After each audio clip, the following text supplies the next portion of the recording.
It's a great pleasure to be here, and I want to thank Michael Parsons and the committee for putting together such an interesting and eclectic programme, and I hope this forms a very important part of that. It's very significant, I think, the title today, A Country in Crisis, the importance of debating it, discussing it, of providing some kind of a forum for an interaction, for an exchange of ideas, and it's something that we want to include you in very much. I'm just going to say a few words at the outset, and I'm then going to ask each of our speakers to speak for a few minutes, a few short minutes, about how they view this question of a country in crisis and how they want to approach it. You might legitimately ask, of course, what relevance does James Fintan Lalor have to us today?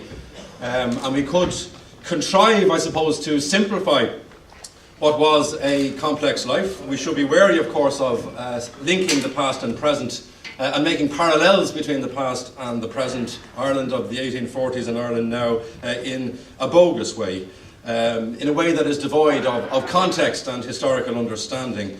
And I think Seamus has done a fine job in reminding us of the environment in which James Fintan Lalor operated, the Ireland in which he struggled, the Ireland in which he sought to make something of an impact. And that's significant when you consider what happened to him and his legacy. Lalor, it's fair to say, was not considered a national figure in Ireland of the 1840s.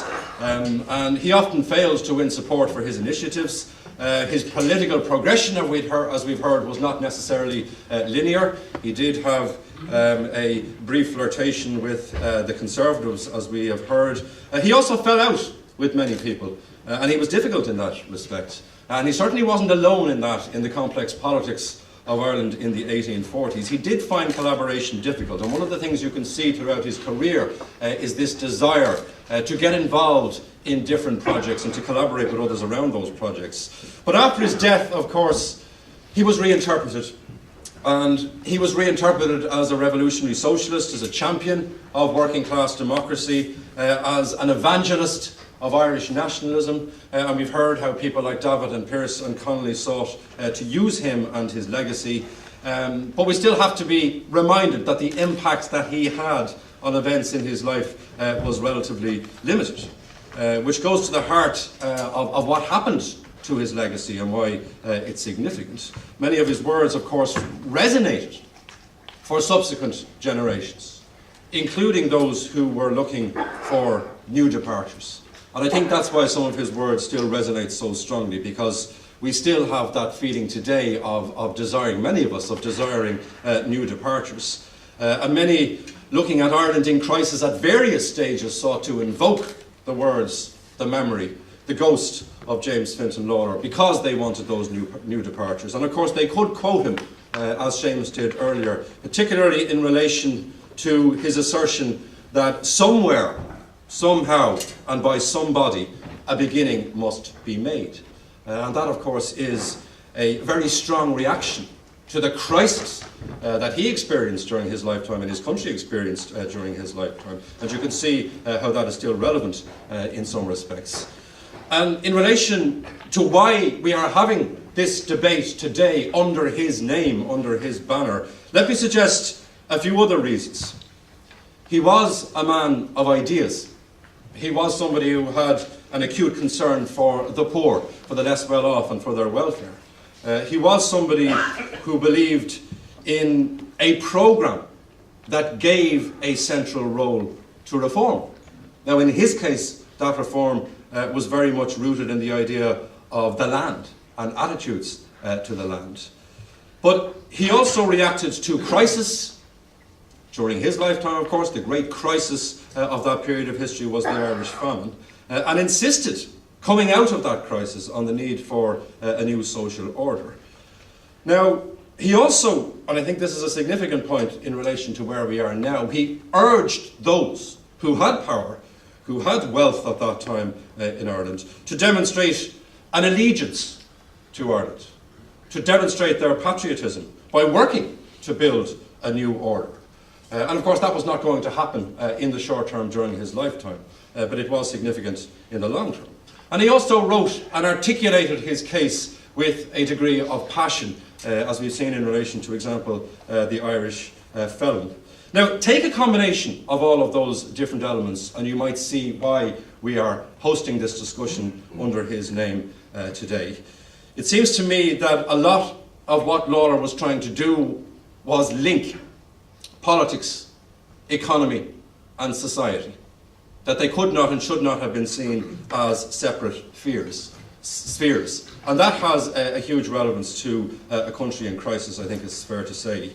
He died in 1849, exactly 100 years later, this part of the country was declared a republic.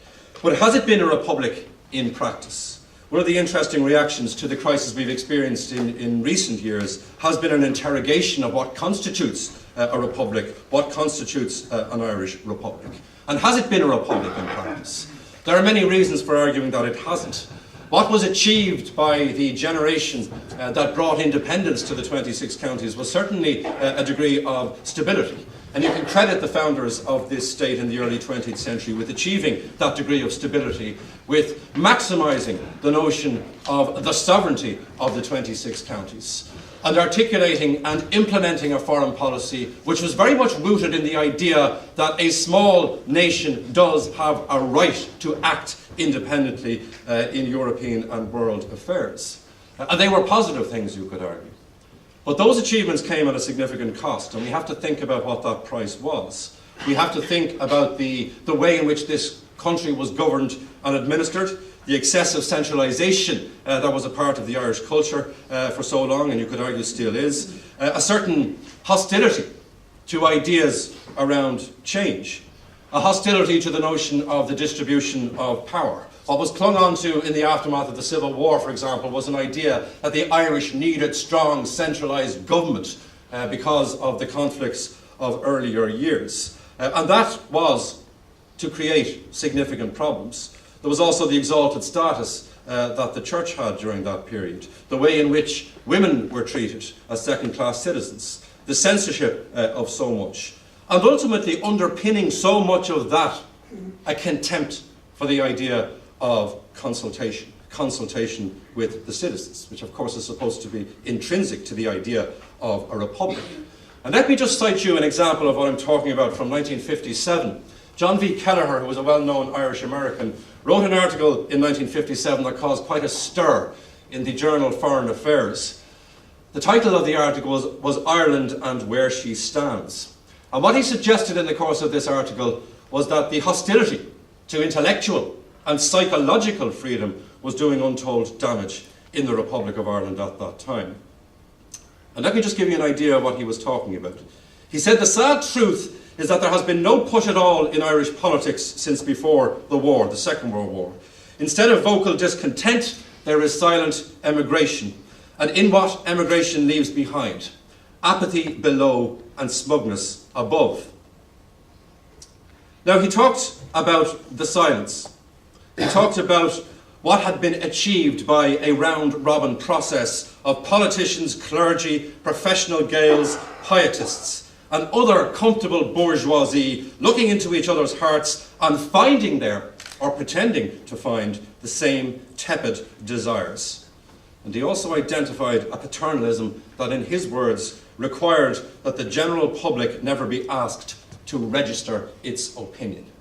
Now, it strikes me that those words still have a profound relevance today to a country in crisis. Arguably, the very impulses that created stability led to a certain neglect of civic morality, of the idea of citizenship and debating citizenship, of the notion of embracing change and ideas themselves. Of course, some were doing well throughout these difficult years of previous decades. There was a network of alliances, there were powerful vested interests, there always are, who were thriving at that time in what was a protected economy, in what was a society that could often be snobbish and hierarchical, and that facilitated a degree of corruption that was ultimately to be identified in the Mahon report as systemic and endemic at a later stage. There was a stymieing of debate, and there was a denial often of the reality of class divisions.